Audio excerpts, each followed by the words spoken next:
begin. Welcome to our program today, everybody. We will enjoy having a conversation about diversity and how equity, inclusion, and accessibility are a big part of the way that we do our work in process improvement, and how process improvement can be used to improve the way that we handle our DEIA challenges and opportunities. So our guest star today is my teammate, my friend, former client, and fellow faculty member, Audrey Rubin. Thanks for joining us. So Audrey, let's start out with, let's talk about, everybody I think knows what the DEI are, but what about the A? The A is kind of a newer addition. So let's talk about that first. Yeah, just to be clear, A has come into use for accessibility, which actually makes a lot of sense. Some people also call it DEIJ for justice. I think that's not as prevalent a term as it was 6 or 12 months ago. So for today's purposes, we'll call it DEI and A, which is the current way of talking about diversity, equity, and inclusion by including accessibility. Thanks. So, I mean, obviously, we've been addressing DEI and A for years in some way, shape, or form in the profession, but why do you think this is sort of a newer thing? And maybe it's worth sort of revisiting history and looking at some of the data around this. Yeah, I've been working on diversity in the profession, in the legal profession, for essentially my entire career. So it's not that it's new, but it is that it has not gone all that well for us people in the legal profession. And there are many, possible reasons why. I've been on the American Bar Association Presidential Task Force studying this. I ran the Illinois Task Force on gender bias in the courts. There have been many studies, as you all probably know. Recently, there was a study that said, even though there are enough, if you want to say enough, there are ample women and people of color and disability and LGBTQ plus in law schools, the attrition is much higher for these groups of people once they get into the profession.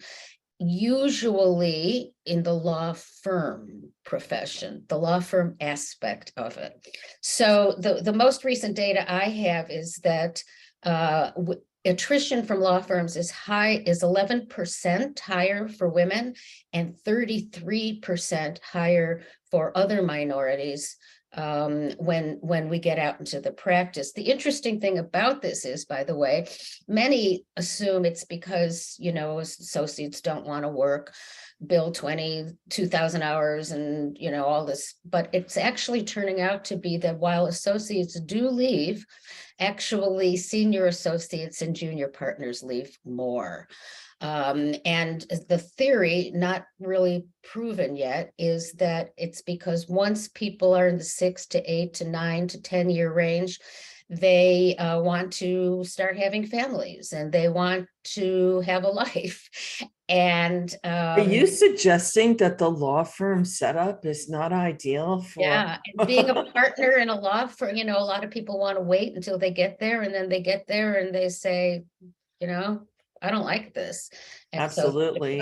So that's a real problem for our profession. Another thing I just want to say is, in addition to, DEI and A being important for humanity, for our communities, it's also really important because you get a better work product. And I'm not sure that all law firm leaders completely appreciate the fact that with diverse perspectives, you get a much better work product.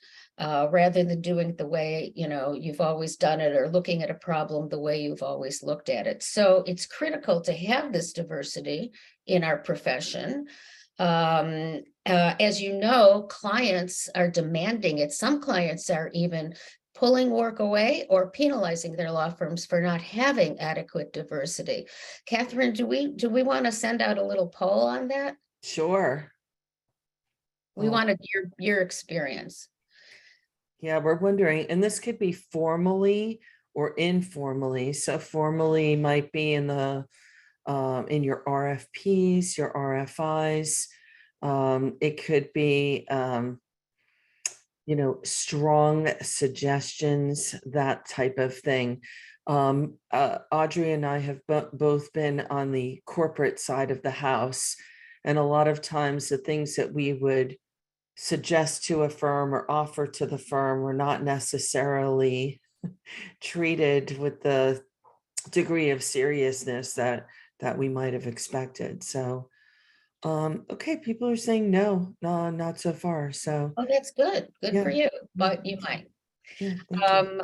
It doesn't only depend anymore on size of client. I will tell you this, the larger corporate clients are often now demanding it and penalizing. The last time I checked, Google, for example, ranked its law firms in terms of diversity. And if they were insufficiently diverse, they would threaten to pull the work. They have pulled work. I believe Walmart does this. I believe Microsoft does it. I know when I was chief operating officer of Aon's global law department, we would track details on diversity of our law firms, and we would stop giving work or just not let that law firm win the RFP if they weren't sufficiently diverse. And I want everybody in this meeting to understand that 15 years ago, diversity questions were, do you have, how many diverse people do you have in the firm? We're not buying that anymore. We know that diverse people in the firm is not the same as diverse people running the firm. Compensation, equity, and the things that really allow diverse lawyers to have the same power and prestige and authority and to stay, right? To stay at the law firms. So the questions now by many clients, a growing number of clients, is how many diverse people do you have as equity partners, not just partners, right? On the compensation committee, on the management committee, on the hiring committee.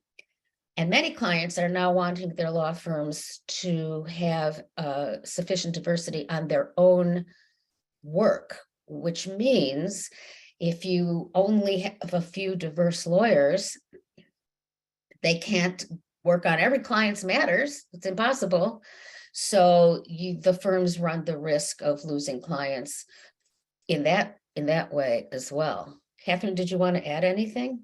I will just add this, that with the Legal Sales and Service Organization, Sylvia Coulter and I have directed a handful of studies on women lawyers.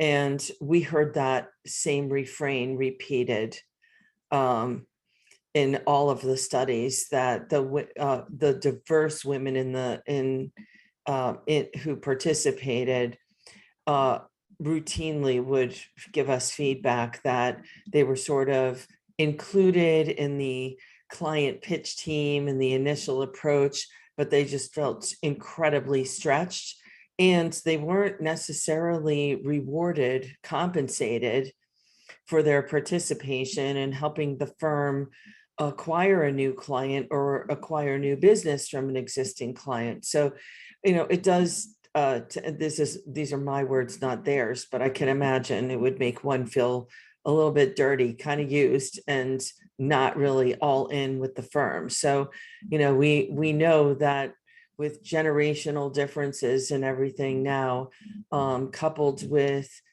your point, which is that more organizations of every size now, it's not just the big clients with robust law departments and tracking through legal ops, they all care about ESG, the environmental, social, governance issues, and DEIA is a significant component of those. So I think even if you have not been pressured by your clients, it's a good idea to get out in front of this. But your point is really the right one, which is if you only have 3 diverse candidates to place on a team, you're not really addressing the root cause. They can only be so many places at once. Right. And there's also a problem with talent retention. Let me talk about this a minute. As you know, the people applying for jobs these days in a very hot legal market, very, very hot, with a lot of mobility. People applying for jobs ask about things other than how much is my compensation going to be, or what department am I going to be in? Candidates want to know about the diversity and the culture of a law firm. It's critically important to their happiness, as well as we all realize, the work product, right? Exposure to clients. I spoke at a Ms. JD seminar a few months ago, and the stories I was told by women lawyers in the kind of 2 to 8 year out of law school range were astonishingly depressing, because while there were women at the conference, which is a good thing, as we said, we are being admitted to law school. They weren't being necessarily given the exposure to clients that they needed to develop their careers, and exposure to actual, merger and acquisition deals or court hearings or whatever. And so they were feeling, again, insufficiently part of the team. They were not part of the law firm team. Career development didn't seem all important to the higher ups. And as a result, they're leaving. So if you get a reputation as a law firm that can't hold on to diverse talent, you're probably not going to attract diverse talent, and you're losing a tremendous pool of talent. You're losing clients, and this lasts with you for years. I don't know if anybody on this meeting remembers, about 5 years ago, one of the big New York firms took out an ad in the AmLaw, and I'm not going to say which firm it was, but you might know, took out an ad in the law firm, congratulating their new partners. And it was all white men. They included the photos. They included the photos that everybody knew. And they got such negative feedback. And I'll tell you, that kind of feedback doesn't go away in 1 minute. You can't just change the photos or pull the photos or, add a person of color to look good next year. The damage to their reputation was enormous. Yes, and that is because, I want to sort of state the obvious. It wasn't only that they had elevated all white people, it's that they promoted it in a very public way and were utterly tone deaf. Right. The fact that it made it into an advertisement that they paid for, that was really, I think, what got people. So, we know everything speaks, and you're right, these things don't go away. And the war for talent, I don't need to, everybody knows it's fierce. And so, if you think about processes that you can improve, clearly recruiting as part of your new hire process, which would comprise the steps of recruiting, the hiring itself, the pre-boarding, the onboarding, and the integration, all of those are really good processes or steps in a large process to work on, to make sure that if you've been able to attract a good quality candidate, make sure you have a good process to have a good initial and lasting impression. Make sure that you've worked on things like your mentoring, your sponsorship. You've built in all of those experiences to those processes along the way. That's how you're going to get that stickiness that Yeah. allows you to attract and retain that talent. So let's talk a little bit more about that. Because at Legal Lean Sigma Institute, we believe everything is a process. In all honesty, the way you get dressed in the morning is a process that you like. Do you put on your socks first? Do you brush your teeth after you eat breakfast or before you eat breakfast? These are all, if you think about them, and I'm not joking around, they're a process. They're your process. So everything about diversity, equity, inclusion, and accessibility is a part of this process. And frankly, the only way to improve it is to study your processes and collect the data. And the data sounds all scientific and mathematical. No, I'm not a math person at all. Data is as easy as how many diverse candidates did we interview and how many did we hire? This isn't serious data. You don't have to be an engineer to understand the kinds of things we're looking at. But if we don't study the process, we can only make assumptions. Here's what happens to me. I'm a consultant to many, many, many law firms in business operations, including DEIA, and I constantly hear law firm partners and executives complain that there just aren't enough people of fill in the blank color. There just aren't enough women to hire. We can't even find them. You customers, you clients, your corporations are taking all of our talent and all of this. And I'm kind of a little frustrated with that kind of I won't call it whining, but whining, because I have to say to them, well, what are you doing about that? Are you just wringing your hands and saying, oh, we can't find enough? It's too hard. It's too hard, so we give up. Yeah. I have a good example of a firm that really kind of realized that one of the root causes of this related to the pipeline itself, the pipeline of candidates going into law school. And they didn't just focus on law students, and they didn't just focus on college students, they focused on high school students. And so it's a great success story. And I'm putting the link in the chat for everybody to one of my favorite firms, Keen Miller, and the Keen Miller Connection. We were lucky enough to have the managing partner, Linda Clark, join us for a conversation about their program. And it's a really good example of when you can isolate, which we do in process improvement, what's the root cause, and then develop a response to that. You can achieve some pretty extraordinary things. And they've in recent years hired the first of the students that they started to work with in high school, who went on to college and went to law school.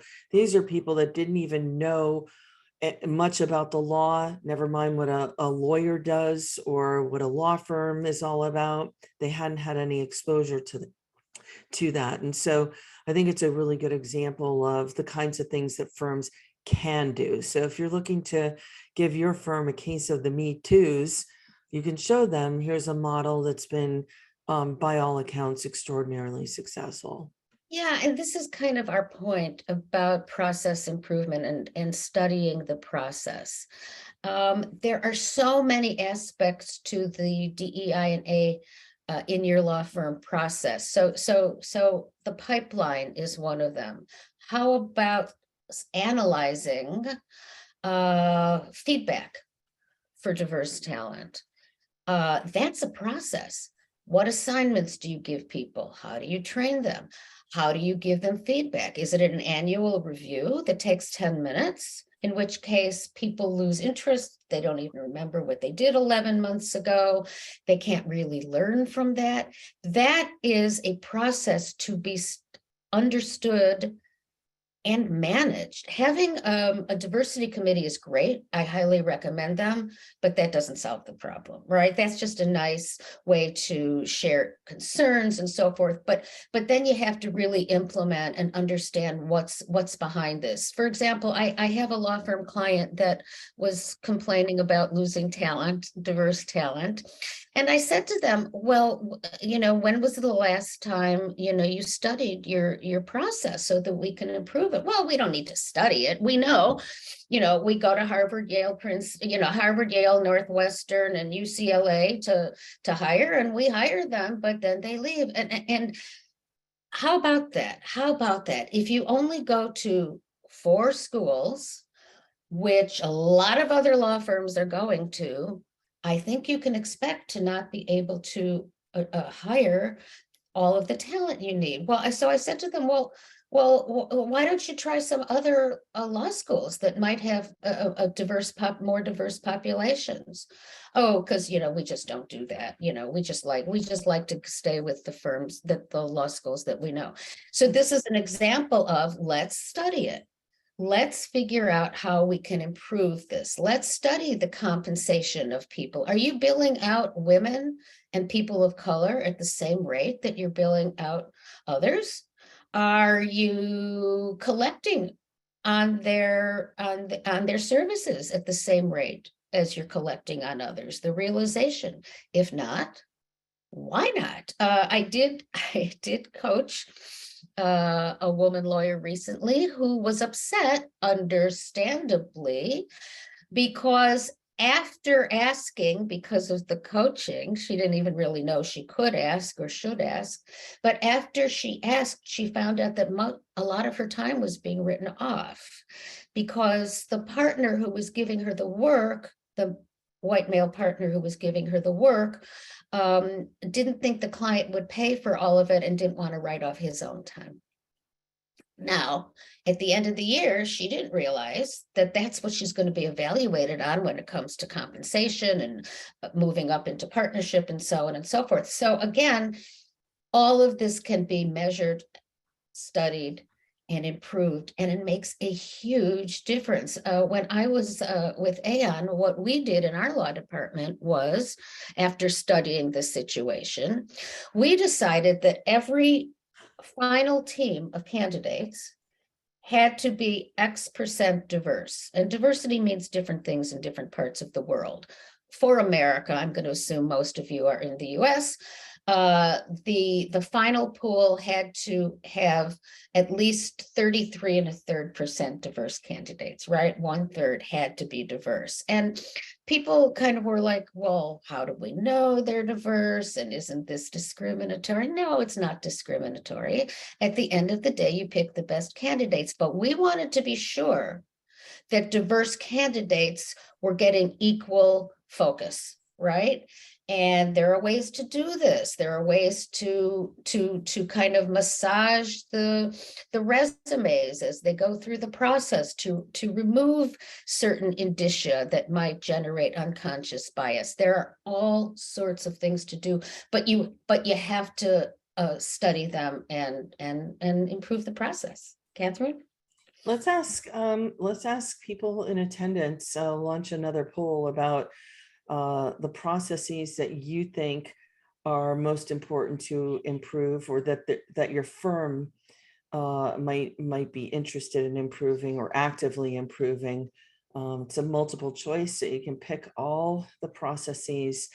And obviously this is a short list, but everything everyone does is a process, like Audrey's saying, which we would define as a series of repeatable, describable steps. And while you're engaging in this poll, I'll say it's one of doing process improvement work, I think. And I mean, Audrey and I were both practicing lawyers, and one of the reasons we both have a passion for the work that we do now is because of the way we do this. It involves a cross-functional, diverse team all the time. And when we say diverse, like Audrey's point about diversity means different things, the way you do process improvement work is to move through 5 different phases. And in each phase, we need people on the team with different skill sets, different ways of thinking, different communication styles.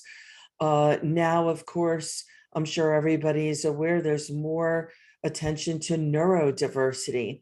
60 Minutes even had recently, I encourage you to go watch it.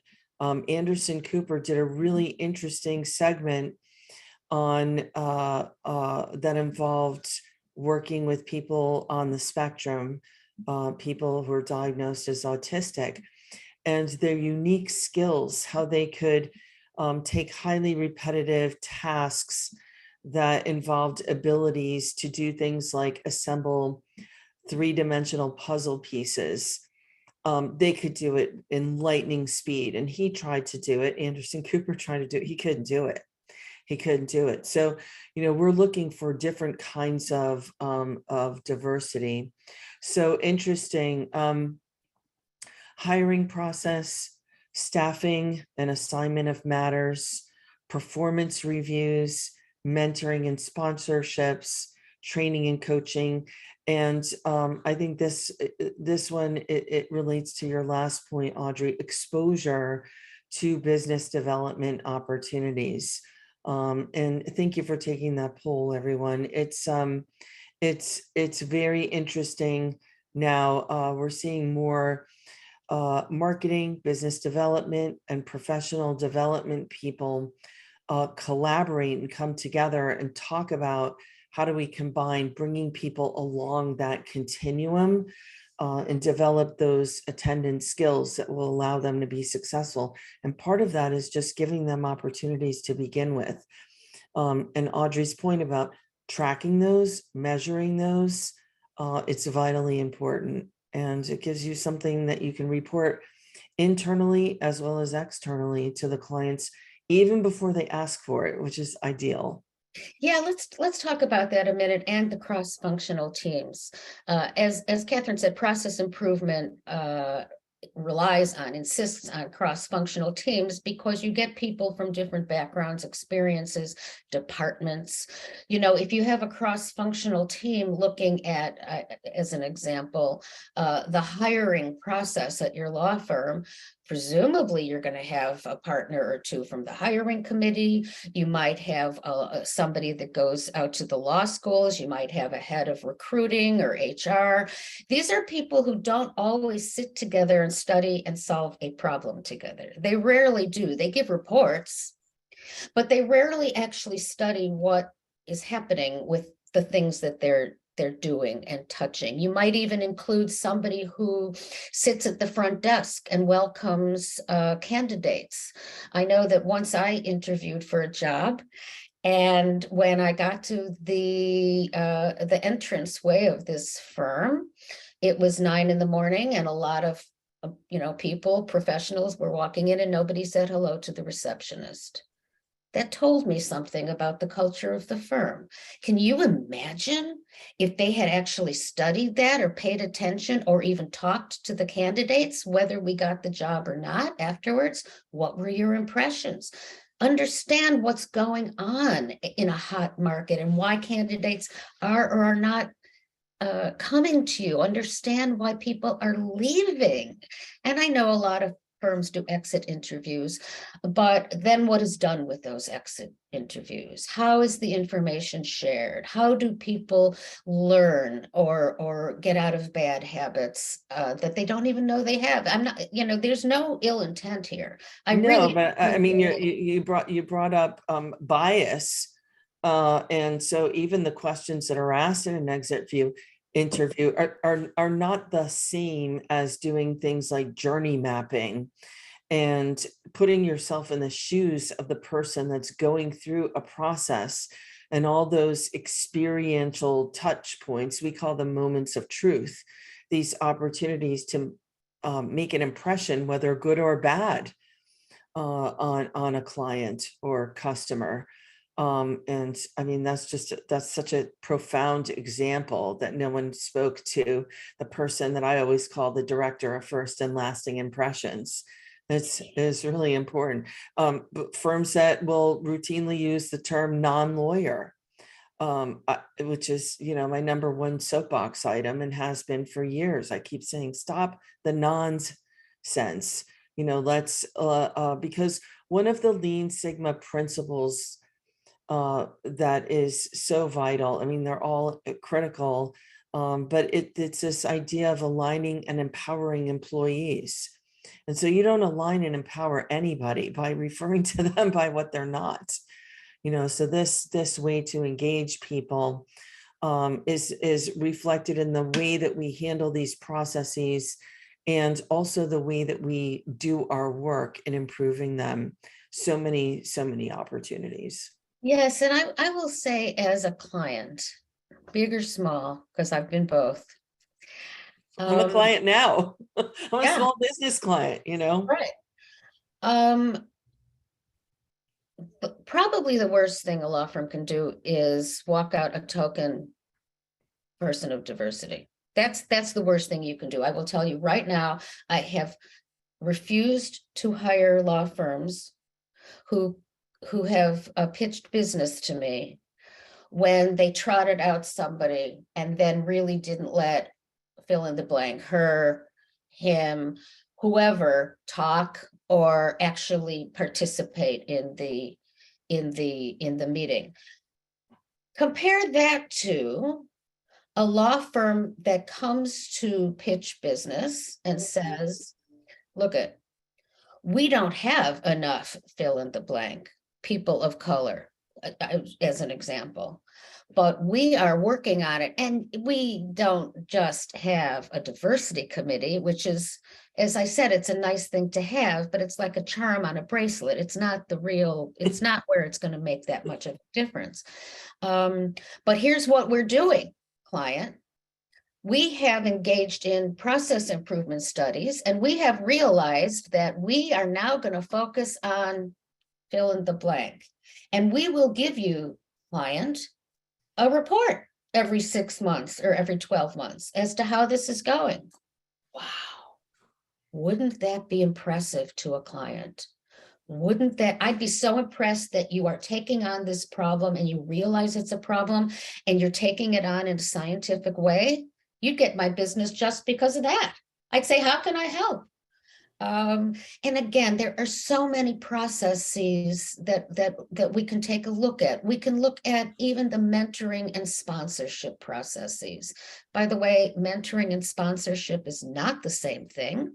So firms that have mentoring programs, that's fabulous. How are you running your mentoring programs? Are people following a curriculum?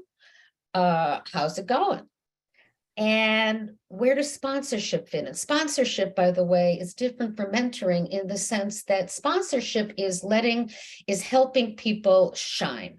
That's how I think of it. Get a spotlight on themselves. Having your diverse talent join a nonprofit board that your firm has some relationship with. Having your diverse talent present to the full partnership. Right? Letting people shine is sponsorship. And that's how people really start to feel, oh, they care about me. They're sending me to this nonprofit meeting. They're sending me to a client's holiday party. They really care about me and they trust me. Again, these are measurable, easily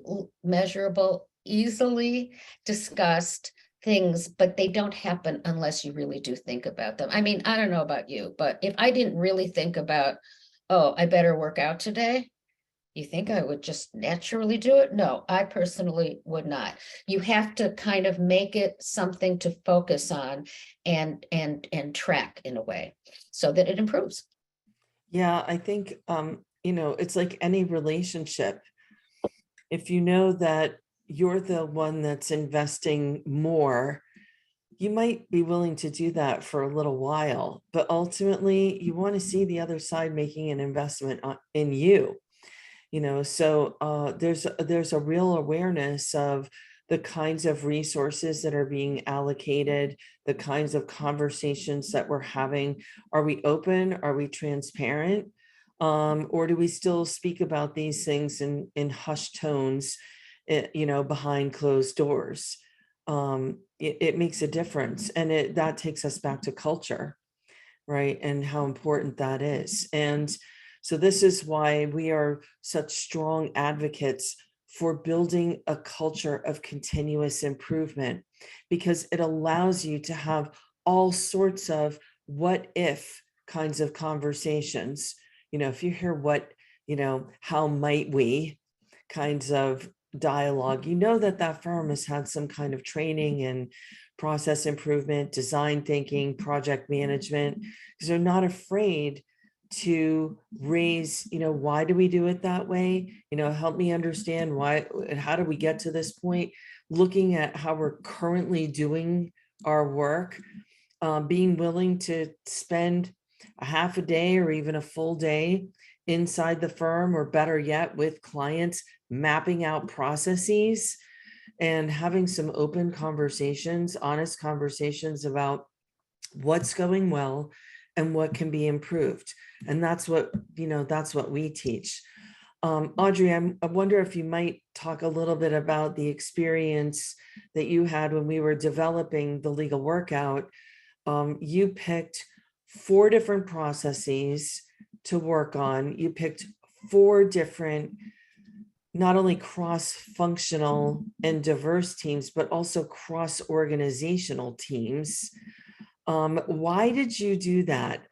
Partner with your outside firm. Can you talk a little bit about what it was like putting those teams together? Why'd you do it, and what some of those results were? Yes, so the legal workout is an award-winning. Actually, we won an international award for process improvement for what's called the legal workout. It's Catherine's invention and trademark on the legal workout. And here's what it is.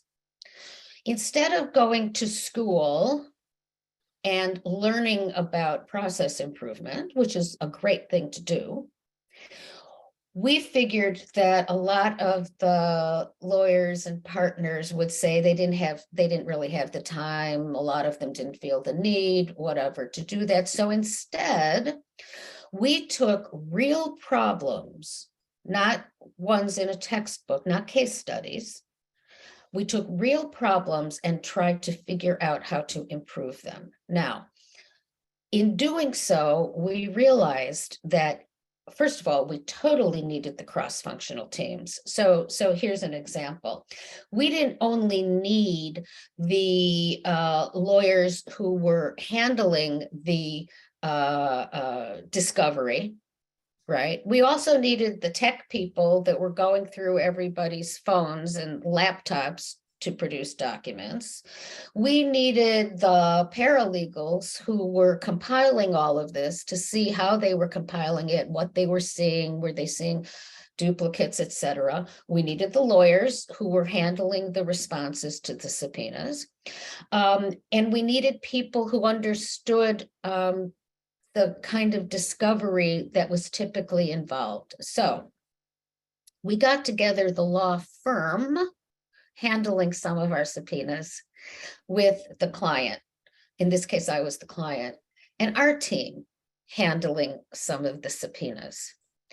And what we realized, first of all, was the IT person doing the forensic discovery never really talked to the law firm. So there was a gap right away, right? This is the typical in the emergency room or the hospital handoff, right? It really can cause problems and definitely delays. So the IT people weren't talking to the partners handling the discovery. The partners handling the discovery often weren't really talking to the paraprofessional, because the paraprofessional was probably dealing with an associate, and so on and so forth. When we got the two groups, that is to say the law firm and the client, together to address this problem, we were able to cut down on subpoena response time by 45%. 45%. How did we do this? We did this by looking at each step in this process of subpoena response and with a cross-functional team. So the IT person said, well, this is the problem I have. And somebody said, oh, I didn't know you had that problem. Why haven't you told us before? Well, because they're busy. They have a day job. And they're in the IT department. They don't necessarily think they should reach out to the lawyers and say, we don't like how you're doing this, and so on and so forth. We did this with several kinds of problems. We did it in the situation of billing problems. There was a law firm that we were using that we almost stopped using because the bills kept coming in incorrectly. We would reject them, they would come back, we would reject them again, and it was taking forever to get these bills processed and paid. Lawyers' time in reviewing them, messing up with our annual budgets. The law firm was very unhappy, obviously. They weren't getting paid on time. And we wanted the law firm to get paid on time. They deserved it, except they could not get the billing right. They could not submit a bill properly. So we studied it. Oh my goodness. I'll tell you what literally happened at one point. At one point, the partner from the law firm said to the entire group, he said, oh my goodness, I had no idea there were this many steps in the billing process. Because he didn't. Why should he? He submits his time, the associate submits time, the paralegal, everybody submits time. It goes to the billing department, and now it's the billing department's problem to get the bill paid. The billing department doesn't necessarily feel they can go to this partner and say, ooh, the client doesn't like the matter. They'll say, what is the matter? Or how do you describe this? They'll get a one-time answer and it'll go by the wayside. When everybody got together in a structured Legal Lean Sigma Institute process improvement kind of intense morning, eyes were opened, things immediately improved dramatically, and we tracked it. We have the numbers to prove how much they improved. So what we're trying to say here is pull teams together. Ask, maybe you should have a process improvement meeting with a client or two to say, how can we help you here? A lot of clients might want secondees. I know I wanted diverse secondees to help promote diversity in the profession. And I was told by some of my law firms, we don't have enough diverse secondees. And what did I say then to myself? I said, this is not good. This law firm doesn't get it. They didn't even say they were trying. They didn't say they were concentrating on it. All they said was, no, we don't have enough diverse lawyers to loan to you. That was not a good response. Catherine. I think I love hearing, you recount your memories of this day of workshop. I think, what makes it so successful is, number one, you picked great things to work on and you picked the right people to be in the room. And, it starts out a little slow because usually the finance person from the law department and the billing person from the law firm, not only have they never met in person before, despite having worked together for 12 years and being only a few blocks away from one another, they had never actually met. Only the lawyers spoke with lawyers. So for them to be at the table with the lawyers, it was a little intimidating, but I think it's, how we've structured things not only allows, it facilitates the kinds of conversations that lead to these, breakthrough light bulb type moments. But what's particularly exciting for me is that people are really eager to contribute what they know. What do they experience? What are their ideas for how we could make things better for everybody, easier for them? And so when you put people into a structured environment like this, it really, it's the stuff that, it's the whole reason I love doing this work. It helps your team become higher performing, higher functioning. It gives people a shared experience. And now, those people are bonded. In fact, the billing team, it was fascinating to hear the billing and finance person say, we know why these invoices are getting kicked back. We know specifically why, here, here, and here. So that's that kind of root cause, getting down to the root cause. Oh, well, now that we know those things, there's some really easy fixes to that. We don't need to do a whole lot of data gathering and planning. This is literally palm to forehead type of fixes. And we get the decision makers in the room the same or next day. The teams present their ideas and they get the work out the same or next day. That billing team enjoyed working together so much, they continued for quite some time after that. But the things that they were able to contribute is, something really simple, no-brainer stuff like, why are invoices getting rejected? Well, they have the wrong matter identification number. They have the wrong timekeeper. Oh, well, I mean, it's simple stuff like that that's holding up hundreds of thousands of dollars, that's taking up 100 hours of company time that we, by the way, returned to the company for them to decide what to do with. I mean, these are really simple, easy things to fix. And by the way, if you haven't had those conversations and you haven't done what Audrey's talking about, mapping, measuring, really looking into these things, you don't know how the work is being done and delivered. You really don't. So I love this idea of tapping into the expertise of the people who are closest to where the work is being done and giving them a chance to contribute. It's really great work and great results. Audrey and her team won an Association of Corporate Counsel award, for the Value Challenge. And we're also shortlisted for the Financial Times Most Innovative Law Department. So, I mean, this is the stuff that if you're the law firm that creates the conditions for a general counsel to get up on stage with the team and accept a very prestigious award, and you're making them look good to the board, that's what we mean by being a good business partner. That's what we mean by help your clients achieve their goals. And it doesn't hurt either to have completely aligned processes with your clients that make it very hard for them to switch. So it's such a good example of win, win, win, win, just all the way around. There were quite literally no downsides to this.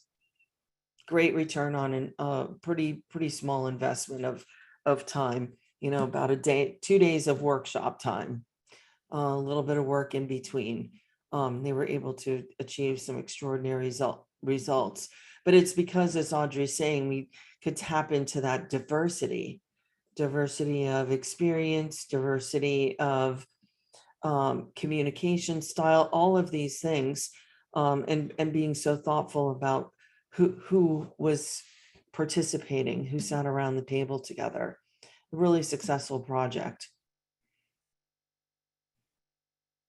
You're on mute, Audrey.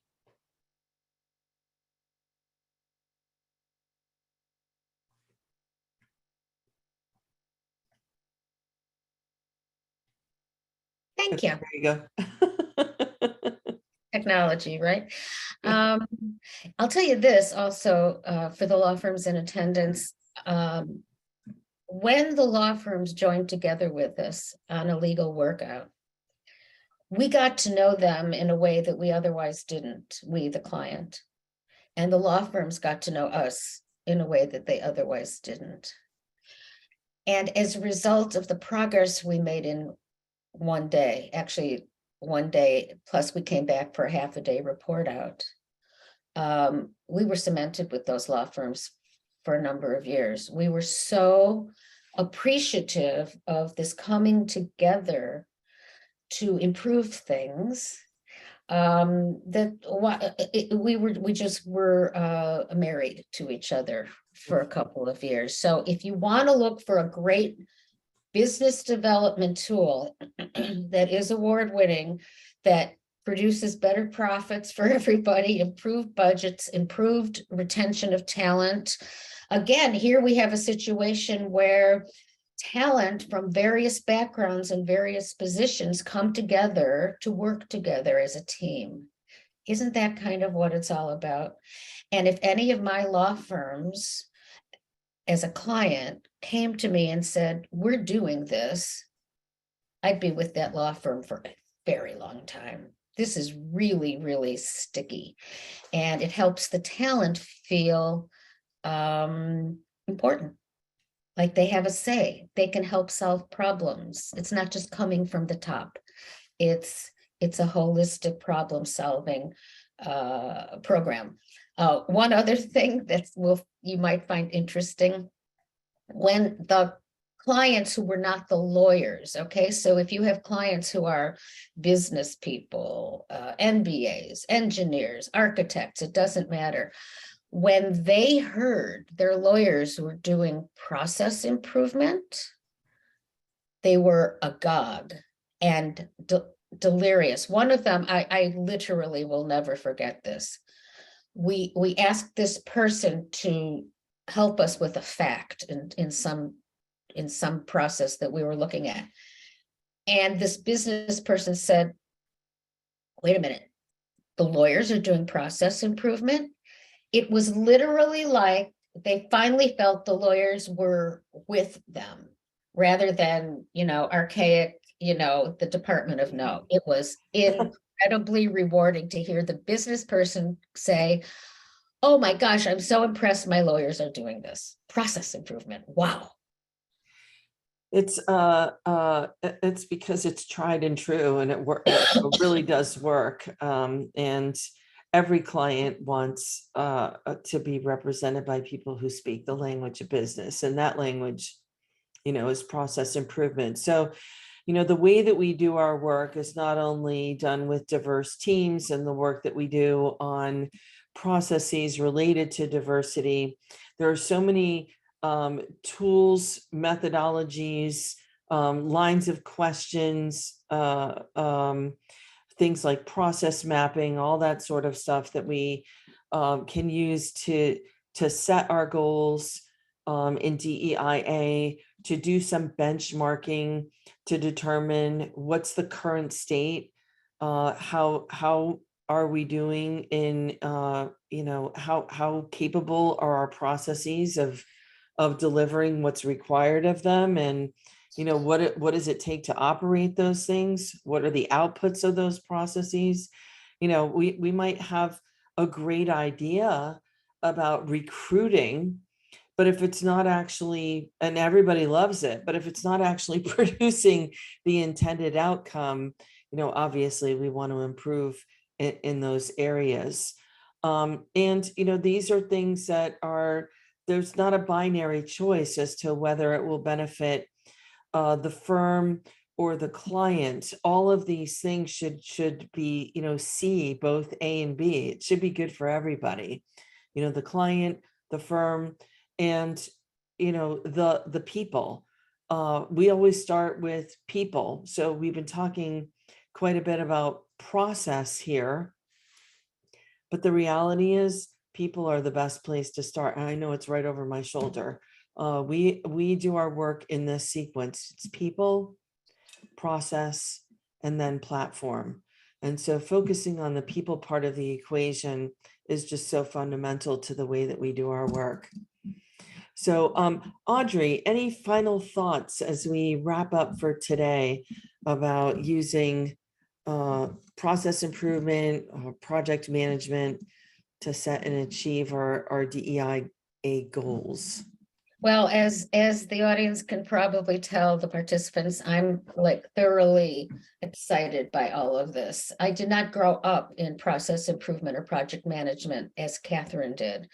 I started becoming familiar with it through Catherine, learned it, applied it, and now can't get enough of it. So I will say, for every minute I have spent doing or learning about process improvement, I've probably gained an hour of time back and success back. So that's a pretty good percentage improvement. For every minute you get an hour back of success.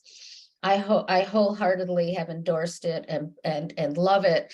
And I especially love, I'd like to leave you with this thought: continuous improvement. Those of us, those law firms who say we've always done it that way, don't understand that business life evolves. And there's continuous improvement, and there should be, in everything we do. And that's one of the things I love the most about process improvement, project management, and Legal Lean Sigma Institute. Thank you for letting me join you. Audrey, thanks so much. It's always a pleasure to have conversations with you, and I appreciate you sharing this with everybody. We will make the recording available so you can share it with your colleagues and friends. And we hope this stimulates some conversations that you might want to have either internally and or with your clients. Thank you so much for joining us today. We hope to see you at another program very soon. Bye now.